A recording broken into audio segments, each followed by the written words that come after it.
अस्सलाम वालेकुम नाज़रीन, आपका मेज़बान लियाकत राज पर एक मरतबा फिर हाज़िर खिदमत है।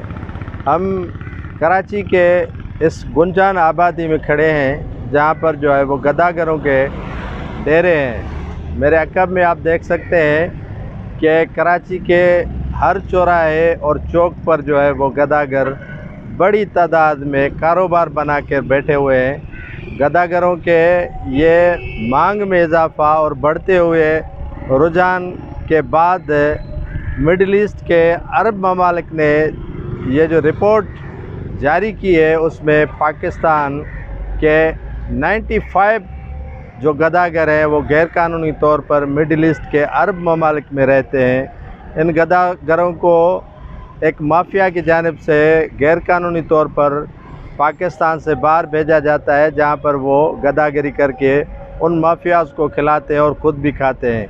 गदागरी का पेशा एक कारोबार की शक्ल अख्तियार कर चुका है। हर चौराहे और चौक को ख़रीदा जाता है। कराची समेत पूरे पाकिस्तान में गदागरों के डेरे हैं और गदागर जो है वो बाआसानी लाखों रुपए रोज़ाना कमा कर जाते हैं। एक रिपोर्ट के मुताबिक जो है वो पाकिस्तान में गदागर सालाना 40 से 50 अरब रुपए जो है वो कमाते हैं। न इन पे कोई सरकारी टैक्स आयद की जाती है, न ही इनसे कोई जो है वो सरकारी टैक्स वसूल किया जाता है, बल्कि इनको एक माफियाज़ की सरपरस्ती हासिल है। जो माफियाज़ इनसे माहाना भत्ता वसूल करते हैं, उसमें पुलिस और दूसरे इदारे और बासर अफराद शामिल हैं जो गदागरों को चौराहों पर सुबह जो है वो छोड़ते हैं और उनको कारोबार आसानी से करके शाम को फिर जो है वो गाड़ियों में उठाकर इनको बंगलों में रहते हैं और बंगले में रहाश के दौरान इनको 3 वक्त का जो है वो खाना भी मुयस्सर करके देते हैं। पाकिस्तान इन